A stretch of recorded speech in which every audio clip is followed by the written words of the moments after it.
আমরা কিন্তু জঙ্গলের মধ্যে ঢুকে পড়েছি কুড়িয়াপাড়ার।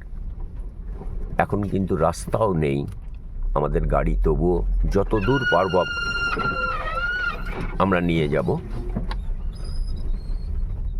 খুবই দেখতেই পাচ্ছেন সংকীর্ণ পথ, রাস্তা কিন্তু নেই। আমরা তবুও এগিয়ে যাব যতটা পারবো গাড়ি নিয়ে। গত বছর ভীষণ সংকীর্ণ পথ, আমাদেরকে অনেকটা যেতে হবে।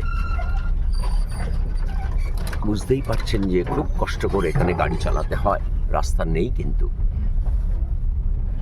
পুরো ভারতের ম্যাপ হয়ে গেল গাড়ির যথেষ্ট ক্ষতি হয়, কিন্তু তবুও মেনে নিতে হয়। এইসব কাজ করতে গেলে গাড়ির চিন্তা করলে হবে না।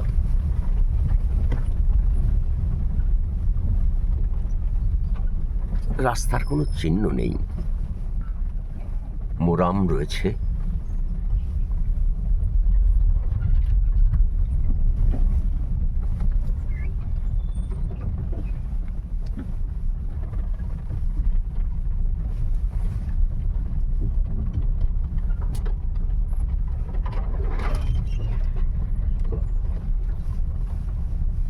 এত দূরে এসেছিলাম আমি তো মানে অনেকটা বেশি দূর মনে হচ্ছে।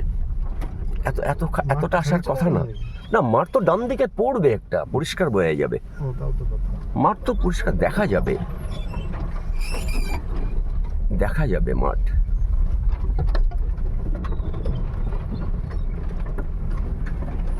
একটু চাপের মধ্যে রয়েছি, ভিডিও বন্ধ করছি। হ্যাঁ, না না না, এসে গেছি আমরা, আমাদের মাঠের কাছাকাছি এসে গেছি। না, ঠিক সময় আমরা পৌঁছেছি, মাঠের কাছেই ঢুকে পড়েছি। হ্যাঁ, বাচ্চাদের দেখা যাচ্ছে, বাচ্চারা রয়েছে। চারিদিকে পাহাড় দিয়ে ঘেরা একটা ছোট্ট উপত্যকা বলতে পারেন, সেখানেই আজকের পিকনিকের আয়োজন।